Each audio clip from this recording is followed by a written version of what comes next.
تو آپ یقین کیجئے اشفاق صاحب نے مجھے کہا اپنا آپ کیوں ضائع کرتی ہو، تم نے کافی کام اپنی ذات کے لیے کر لیے، کھا لیا پی لیا، جوان ہو گئی، شادی ہو گئی، بچے ہو گئے، آپ یہ تو کوشش کر کے اپنی ذات کو کچھ اصل بھی بنانے کی کوشش کرو، لکھا کرو، ڈرامہ کرنے کی بجائے ڈرامہ لکھا کرو۔ آپا اشفاق صاحب کی زندگی سے جڑے ہوئے مزید پہلوؤں کو میں چاہوں گی، بلکہ بہت زیادہ پہلوؤں کو جاننا چاہوں گی، لیکن ناظرین ایک چھوٹی سی بریک کے بعد کہیں مت جائیے گا، اپنے لبوں کو درود پاک سے تر رکھیے گا، ہم ابھی واپس آتے ہیں۔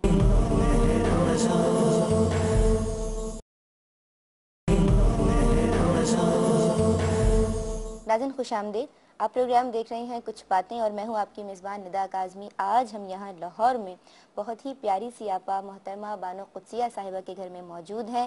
جی آپا، اشفاق انکل کے بارے میں آپ جی بتائیں۔ میں آپ کو بتا رہی تھی کہ وہ بہت اہمیت دیتے تھے قائد اعظم کی باتوں کو، اور وہ ہمیشہ کہا کرتے تھے کہ آپ قائد اعظم کی باقی چیزیں تو نہیں سیکھ سکتی، لیکن ایک چیز تو سیکھ سکتی ہیں، کام کام اور پھر کام۔ ہم سب کو وہ کہتے تھے پاکستان میں اور کچھ نہیں سوچنا چاہیے، جو جس کام پر مامور ہے وہ کام کرے، اور اگر اس کام کو وہ نہیں کر سکتا تو پھر کسی اور کا اٹھا کر وہ کام کرتے، تاکہ کام کی سہولت سے پاکستان کا نام روشن ہو۔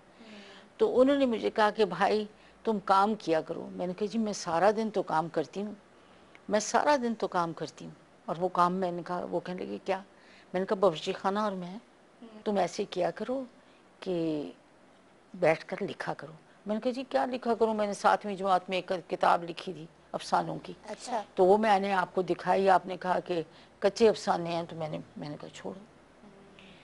کہنے کہ انہی افسانوں کو دوبارہ لکھو، پھر مجھے دکھاؤ، پھر ڈرامے لکھنے شروع کر دو۔ میں نے کہا جی میں نے تو ڈرامے کوئی کبھی بھی نہیں لکھے۔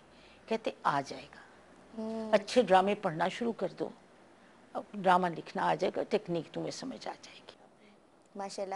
آپا ابھی آپ نے بتایا ہے کہ مطلب انہوں نے آپ کو کچن سے باہر لے کر آئے، لیکن ہم دوبارہ آپ کو اگر کچن میں لے کے جائیں تو کچھ فرمائشیں کرتے تھے اور کہ یہ آج پکایا جائے؟ نہیں دیکھیں، وہ کہتے تھے کسی گھر میں جہاں لنگر نہ چلتا ہو وہ گھر گھر نہیں۔ اچھا، 35 لوگ جمع ہوتے تھے اور ان کا کھانا میں بناتی تھی۔ یہ ان دنوں میں زیادہ ہوتا تھا جب زاویہ ہوتا تھا، اچھا یہ زاویہ کی وقت کی بات۔ ان دنوں سے پہلے بھی شروع سے میں آپ کو بتا رہی ہوں جب سے میری شادی ہوئی۔ آپا ہم جیسے نئے آنے والے جو آپ کو بہت فالو کرتے ہیں، یا آپ کے چاہنے والے جو آپ کو اسکرینز کے تھرو دیکھ رہے ہیں، آپ ان کو کوئی میسج دینا چاہیں گی؟ کوئی کمی نظر آتی ہے آپ کو آج کل کی ینگ جنریشن میں؟ پہلے تو میں آپ سب کا جو پروگرام دیکھ رہے ہیں اور جن کو آپ نے میرا فین کہا ہے اور جو میرے چاہنے والے ہیں ان کا شکریہ ادا کرتی ہوں۔ اگر یہ لوگ نہ ہوتے تو آج بانو قدسیہ بھی نہ ہوتی۔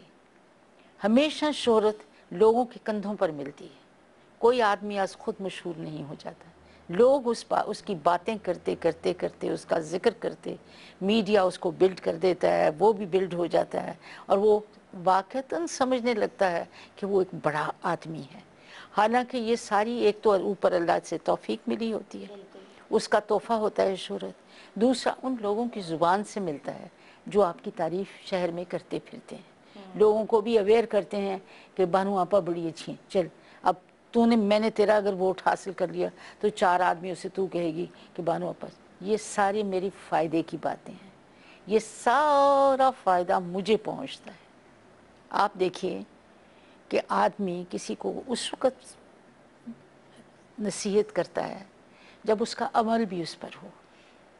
ویسے تو نصیحت رائے گان جاتی ہے، میں نے دیکھا کوئی اس کا فائدہ نہیں ہوتا، لیکن اگر کوئی نماز پڑھتا ہو، روزہ رکھتا ہو اور وہ کسی سے کہے کہ آپ نماز پڑھ لیجئے تو اثر ہوگا اس کا، آپ بھی پڑھ لیجئے، جائے نماز لا کے بچھا دیں، لیکن اگر وہ شخص جس نے کبھی پڑھی ہی نہیں آپ کو تلقین کرنے وہ لگ ہمیں جائے، تلقین کر رہا ہے کہ وہ نماز پڑھنی ہاں ہے۔ جی ہاں جی، صحیح، تو وہ آپ پہ اثر نہیں کرے گی۔ صحیح۔ تو ہمارے لوگ جو ہیں یہاں زیادہ تر تلقین شاہ ہی ہیں، سب کے سب اشفاق احمد کے پروگرام تلقین شاہ کے، دوسرے کو تلقین کرنا اور خود اپنے آپ اس پر بالکل عمل نہ کرنا۔